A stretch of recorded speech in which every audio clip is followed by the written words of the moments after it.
71-এর খেলাযোগের সাথে আছি আমি কোহিনুর কণা। হিউস্টন থেকে ডালাস পৌঁছে গেছে টেম টাইগার্স। তাদের আপডেট জানাতে খেলাযোগও একই গন্তব্যের পথে। আবারও সেই যুক্তরাষ্ট্রের বিপক্ষে ম্যাচ, টাইগাররা সেখানে কেমন করবে, কখন প্র্যাকটিসে নামবে, প্রস্তুতি ম্যাচে প্রস্তুতিটাই বা কেমন হওয়া উচিত? যুক্তরাষ্ট্র থেকে আপডেট জানাচ্ছেন Nahin Bin Jasim. Mission Houston over, new destination Dallas. Bangladesh দল যেখানে অফিসিয়ালি বিশ্বকাপের প্রস্তুতিটা শুরু করতে যাচ্ছে, যুক্তরাষ্ট্রের বিপক্ষে সেখানে একটা ওয়ার্ম আপ ম্যাচ খেলবে।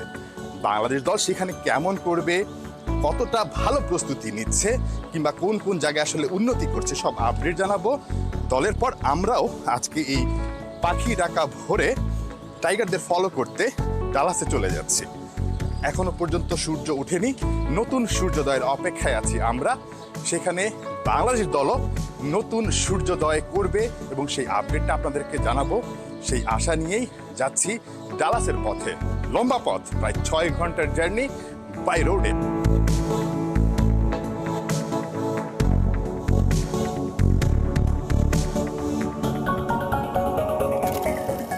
একেবারেই একটা জনাকীর্ণ জায়গায় আমরা দাঁড়িয়ে আছি। এখান থেকেই নাকি আসলে বাস যাবে ডালাসের পথে। কিছুটা শঙ্কা, কিছুটা কনফিউশন আমাদের মধ্যে, আসলে আদৌ কি এটা বাস স্টপ, কিংবা আদৌ কি আসলে এখান থেকে বাস যাবে কিনা। যদিও এখানকার যেই সাইনবোর্ড আছে সেটা বলছে যে আসলে এখান থেকেই বাসটা ছাড়বে। তো আমরা ওই একটা শঙ্কা নিয়ে এখনো পর্যন্ত দাঁড়িয়ে আছি। আর কিছুক্ষণ পর বাস আসবে, সত্যি আসে কিনা সেটা দেখার অপেক্ষায় আছি। ঠিক একইভাবে বাংলাদেশের পারফরমেন্সটাও কিন্তু কিছুটা কনফিউজিং আসলে বিশ্বকাপের আগে। আমরা চাই না বাংলাদেশ দল এরকম কনফিউজিং পারফর্ম করুক আসলে ডালাসে। চাই কনফিডেন্ট নিয়ে বাংলাদেশ দল যেন ঠিক ভালোভাবে তাদের মতো করে পারফর্ম করতে পারে ওই প্রস্তুতি ম্যাচটাতে। একই সঙ্গে ওই ডালাসেই কিন্তু শ্রীলঙ্কার বিপক্ষে বাংলাদেশ দল বিশ্বকাপ মিশন শুরু করবে।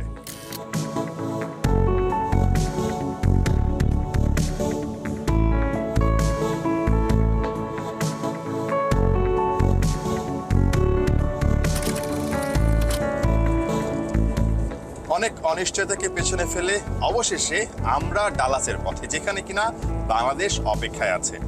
আজকে বাংলাদেশ দলের অনুশীলন নেই, বিশ্রামেই থাকবে।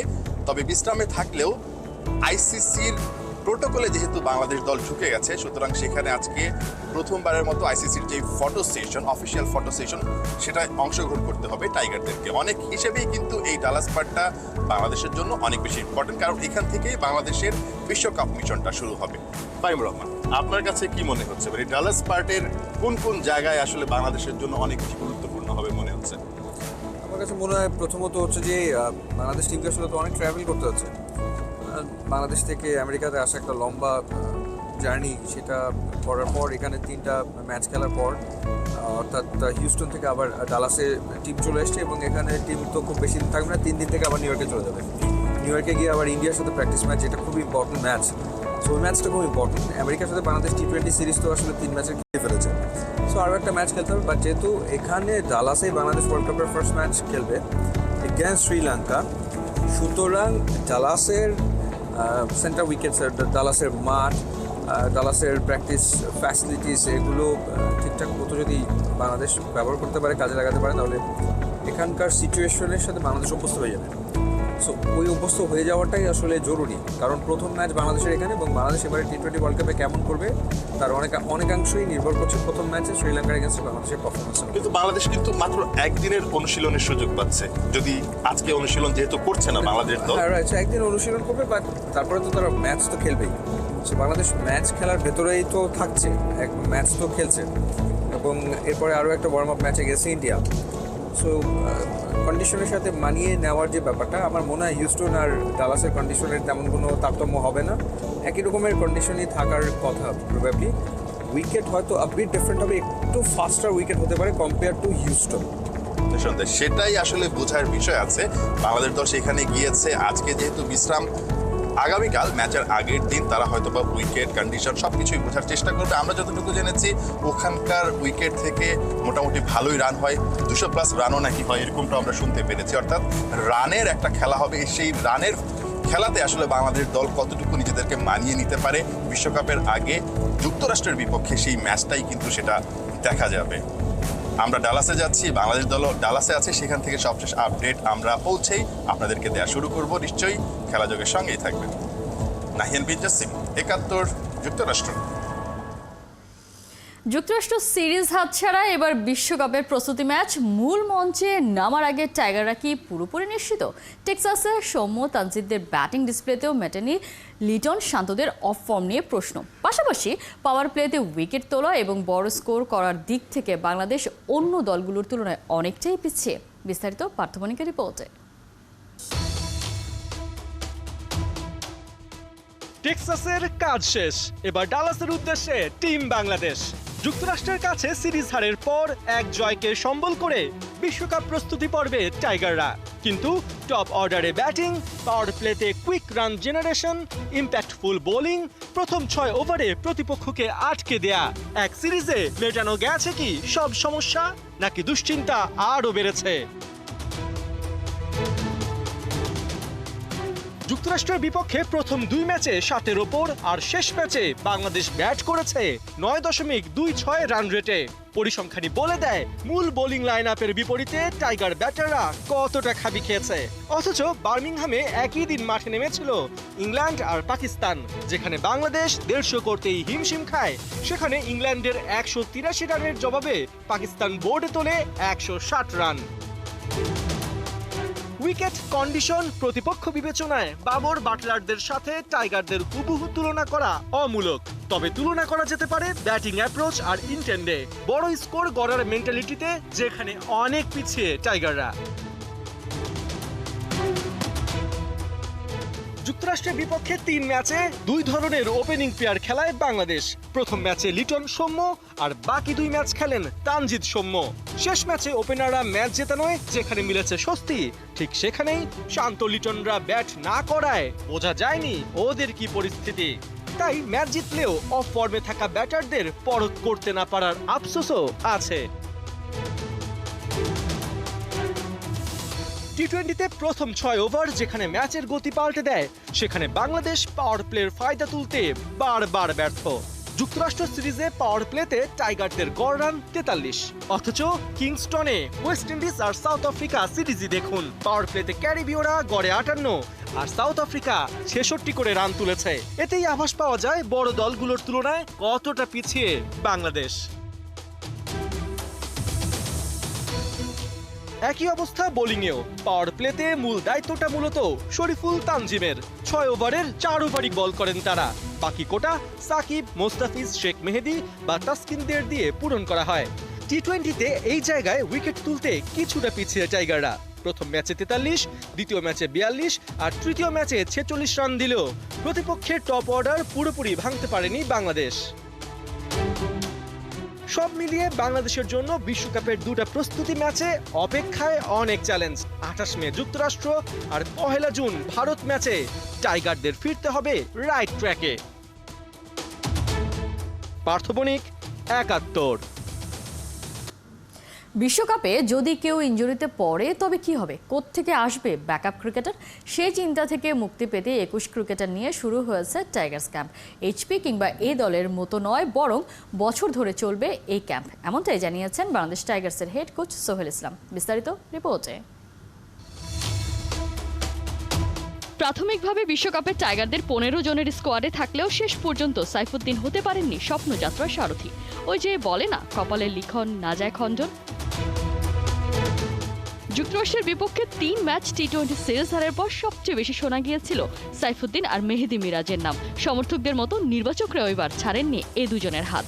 বিশ্বকাপে আগন্তুকের মতো হাজির হতেই পারে ইনজুরি, আর তাই তো লিটন জ্যাকেটদের ব্যাকআপ হিসেবে তৈরি করা হয়েছে ৬ জনের স্ট্যান্ড বাই স্কোয়াড। সেখানে নিজেদের তৈরি রাখবেন সাইফুদ্দিনরা। জাতীয় দলের বাইরে থাকা সম্ভাবনাময় ও টি-20 বিশ্বকাপ দলে না থাকা এমন ২১ জন ক্রিকেটারকে নিয়ে শুরু হয়েছে বাংলাদেশ টাইগার্স ক্যাম্প। প্রাথমিকভাবে যার মূল উদ্দেশ্য চলমান কোনো টুর্নামেন্টে ক্রিকেটারের যোগান দেয়া। যেমন বিশ্বকাপে লিটন দাস চোটে পড়লে তার বদলে রেডি থাকবেন এনামুল বিজয়। বদলি খেলোয়াড়ের জন্য আরও এক ওপেনারকে বাছাই করে রেখেছে নির্বাচক কমিটি। তিনি হচ্ছেন তরুণ বাঁহাতি ব্যাটার পারভেজ ইমন। উইকেট কিপার জাকের আলী চোটে পড়লে তার বদলে ডাক আসবে নুরুল হাসান সোহানের। সাথে থাকছেন মেহেদী হাসান মিরাজ, মোহাম্মদ সাইফুদ্দিন আর নাসুম আহমেদ। যদিও ক্যাম্পের প্রথম দিন পারিবারিক কারণ আর অসুস্থতার কারণে উপস্থিত থাকতে পারেননি মোহাম্মদ সাইফুদ্দিন আর নাসুম আহমেদ। আজকে থেকে যেহেতু আমাদের প্রোগ্রামটা শুরু হলো, এই প্রোগ্রামের আন্ডারে আমরা যেটা ন্যাশনাল সিলেকশন প্যানেল আমাদেরকে 21 জন প্লেয়ারের একটা তালিকা দিয়েছেন, সেটা নিয়ে আমরা আসলে প্রোগ্রামটা শুরু করেছি। নাসুম যেটা জন্ডিসে ভুগছে, বাট অলমোস্ট ও রিকভার করে ফেলেছে। তো ডাক্তারের পরামর্শ অনুযায়ী ওর আর 2 থেকে 3টা দিন রেস্ট লাগবে, যেটা ও সিলেট ফেজ থেকেও জয়েন করবে। আর সাইফুদ্দিনের ওয়াইফ ইজ এক্সপেক্টিং, সেই জন্য ও এই ক্যাম্পেও জয়েন করতে পারছে না। টাইগার্স ক্যাম্প এটাও কি হতে চলেছে বাংলা টাইগার্স আর এইচপির মতোই, কিংবা টাইগার্সের মূল কাজটাই বাকি? সবকিছু খোলাসা করে বললেন টাইগার্সের হেড কোচ সোহেল আহমেদ। লাল বলটা মাথায় রেখেই আসলে প্র্যাকটিস শুরু করা আমাদের আজকে থেকে, এবং পাশাপাশি আমাদের যেহেতু T20 ওয়ার্ল্ড কাপ আছে, কিছু প্লেয়ার ব্যাকআপ হিসাবে সিলেক্টর আমাদেরকে দিয়েছে, তাদেরকে আমাদের প্রিপেয়ার রাখতে হবে। আগে যেটা ছিল যে আসলে 4 মাস 5 মাস প্রোগ্রাম থাকবে, কিন্তু এইটা এখন থেকে যেটা হবে যে সারা বছর আমরা এটা প্র্যাকটিস করব। টাইগারদের এই প্রোগ্রাম নিয়ে বেশ আশাবাদী বিসিবির হেড অফ প্রোগ্রাম ডেভিড মোর।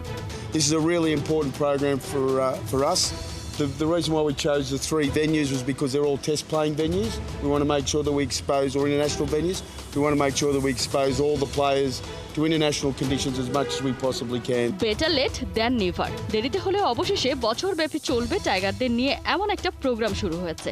এখন নিশ্চয়ই কেউ ইনজুরিতে পড়লে কিংবা বিশ্রামে গেলে তার বিকল্প ক্রিকেটার খুঁজতে আর বেগ পেতে হচ্ছে না ক্রিকেট বোর্ডকে। কোহিনুর কণা, ৭১। পেশাদার বক্সিংয়ে ইতিহাস গড়ল বাংলাদেশ। ভারতের হাই প্রোফাইল বক্সার মজহারকে হারিয়ে WBC এশিয়া সিলভার চ্যাম্পিয়ন এখন বাংলাদেশের উৎসব। নিউ ট্রেন্ড উপভোগ করার চান্স মিস করলেন না তরুণ তরুণীরা। 11 ম্যাচে বিশ্বের বাঘা বাঘা 22 বক্সার অংশ নেয় আয়োজন পেয়েছে আলাদা মাত্রা। মেহেদী নাইমের রিপোর্ট। বাংলাদেশের খুশিতে ভূপাতিত ভারত। পেশাদার বক্সিংয়ে বিশ্বের নতুন ইতিহাস লিখল বাংলাদেশ। ভারতের হাই প্রোফাইল বক্সার মাঝহারকে হারিয়ে WBC এশিয়া সিলভার চ্যাম্পিয়ন এখন বাংলাদেশের উৎসব আহমেদ। সুপার ফ্লাইওয়েটে রিংয়ের সব আলোকে নেয়া রাজশাহীর এই বক্সারকে মাথায় তুলে নাচা ছাড়া উপায় কি? মাজহার হোসেন ইন্ডিয়াতে সে একটা ভালো পারফরমেন্সের প্লেয়ার, তো আমার মনে একটু ডাউট ছিল যে অবশ্যই সে ভালো করবে আমার থেকে, কারণ তার আগের রেকর্ডগুলো অনেক ভালো ছিল। তো রিংয়ে যখন উঠছি কখনো ভাবি না যে সে আমার থেকে ভালো। মনে হয়েছে নিজের সাথে নিজের একটা খেলা খেলতে হবে, আমার নিজের যেটা বেস্ট আমি সেটা দিব, অবশ্যই আমি বের হয়ে আসবো এখান থেকে। মায়ের সংগ্রাম আর উৎসবের অক্লান্ত পরিশ্রমে সুপার হিরো বনে গেলেন উৎসব। এক্সেল বক্সিং চ্যাম্পিয়নশিপ 3 পয়েন্ট কম্পিটিশনে দর্শকদের নিজের নামের মতোই উৎসবে ভাসান এই হিটম্যান। 17, 18, 19 তিনটা সাল আমার রেজাল্ট হয়নি, মানে কোনো গোল্ড আমি পাইনি। ফাইনালে যে হেরে যেতাম তখন নিজে অনেক ডিমোটিভেট হয়ে গেছিলাম যে হয়তো আমার দ্বারা আর বক্সিং হবে না। তখন আমি টোটালি কয়েক মাস বক্সিং অফ ছিল। তারপর আমার কোচ যে আমাকে ছোট থেকে বড় করছে, সফিউল আজম মাসুদ, সে আমাকে আর কি সাপোর্ট দিয়ে বক্সিংয়ে নিয়ে যায় যে তোর মতন বক্সার বাংলাদেশে নাই, তুই চল, ভবিষ্যতে ভালো কিছু হবে। নতুন চ্যাম্পিয়নকে পেয়ে শুরু হয় ছবি তোলার হিড়িক। এমন উপলক্ষে এনে দেয় গর্বিত উৎসবের মা। এই বয়সে আমার জীবনের সবচেয়ে বড় পাওয়া এটা, এর চাইতে বড় পাওয়া আর কিছু নাই আমার জীবনে। বাংলাদেশে পেশাদার বক্সিং এর বয়স মোটে 2 বছর। তীব্র জনপ্রিয়তায় লাফিয়ে লাফিয়ে বাড়ছে ইভেন্টের সংখ্যা। বাংলাদেশের পতাকাটা আপনার Wembley stadium, Las Vegas, New ইয়র্কের ম্যাডিসন স্কোয়ার গার্ডেন, জাপানের টোকিও ডোম, এইসব যে গ্র্যান্ড বক্সিং এরিনা, ওখানে আমাদের লাল সবুজের পতাকা তারা উঠাতে পারবে, এটাই আমাদের চেষ্টা।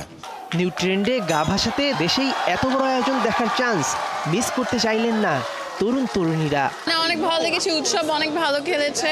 এটা যদি প্রচার করা হয়, অফকোর্স এটার হিউজ মার্কেট আছে। এই ইভেন্টের আয়োজক Excel sports management and promotions. 11 ম্যাচে বিশ্বের বাঘা বাঘা 22 জন বক্সার অংশ নেয় আলাদা মাত্রা পেয়েছে। So I want to say a big thank you for everyone. বেশ রিস্কি পেশাদার বক্সিংয়ে অংশ নিয়েছে বাংলাদেশের 3 নারী বক্সার। তার মধ্যে চমক দেখিয়ে 2 জন চ্যাম্পিয়নও হয়েছে। রিমা সরকার ও সানজিদা জিতলেও হাত ভাঙায় খেলা ছেড়ে দেন আরেক বক্সার। ওর গালে লেগেছে আর আমি এখানে লেগে এটা একটু ডিসপ্লেস হয়ে গিয়েছিল। এর আগে আমি কখনো এরকম এত বড় আয়োজন দেখি নাই। আশা দেখিয়েও চীনের বিয়াও লিউয়ের সঙ্গে হেরে যান বাংলাদেশের পেশাদার বক্সিংয়ের বড় তারকা সুরকৃষ্ণ চাকমা। সারা বিশ্বে পেশাদার বক্সিং খেলে বেড়ানো এই বক্সার বাংলাদেশে দেখছেন আশার আলো। বাংলাদেশ কিভাবে বেনিফিটেড হলো এখান থেকে? আসলে যত বিশেষ করে আমার কথা বলি, আমি যার সাথে ফাইট করেছি চায়নার মধ্যে টপ 7, তো এটা কিন্তু মুখের কথা না, এত বড় চায়না আর আমরা কত ছোট। তো এরকম যত টুর্নামেন্ট অ্যাটেন্ড করতে থাকবো আমাদের এক্সপিরিয়েন্সও তত বাড়বে। উৎসব সুরকিশোরদের হাত ধরে পেশাদার বক্সিংয়ে এখন থেকে বাংলাদেশকে চিনবে বিশ্ববাসী। মোহাম্মদ আলী কিংবা ম্যারিকম তৈরি হবার দিন গোনার প্রার্থনার এই তো শুরু। মেহেদী নাইম, ৭১। মৌসুমটা কেটেছে হতাশায়, কিন্তু শেষটা হলো শিরোপা উঁচে। ম্যানচেস্টার ডার্বিতে পাওয়ার হাউস সিটিকে 2-1 গোলে হারিয়ে এফএ কাপে শিরোপা জিতে নিয়েছে ম্যানচেস্টার ইউনাইটেড। এদিন ম্যাচের শুরু থেকে সিটিকে চেপে ধরে রাখে ম্যানিউ। খেলার 30 মিনিটে সিটি ডিফেন্ডার ভার্দিওলের ভুলের সুযোগ দারুণভাবে কাজে লাগেন ইউনাইটেডের উইঙ্গার আলেহার্দো গার্নাচো। এরপর 39 মিনিটে ব্যবধান দ্বিগুণ করেন রেড ডেভিলরা। কবি মাইনোর গোলে 2-0 গোলে লিড পায় তারা। বিরতির পর পাল্টা আক্রমণে জমে ওঠে ম্যাচ। 87 মিনিটে সিটির হয়ে গোল করেন জেরমি ডোকে, তবে শেষ পর্যন্ত আর গোল পায়নি কোনো দল। 2-1 গোলের জয় নিয়ে 13তম এফএ কাপের শিরোপাটা ঘরে তুলে নেয় এরিক টেন হ্যাগের শিষ্যরা।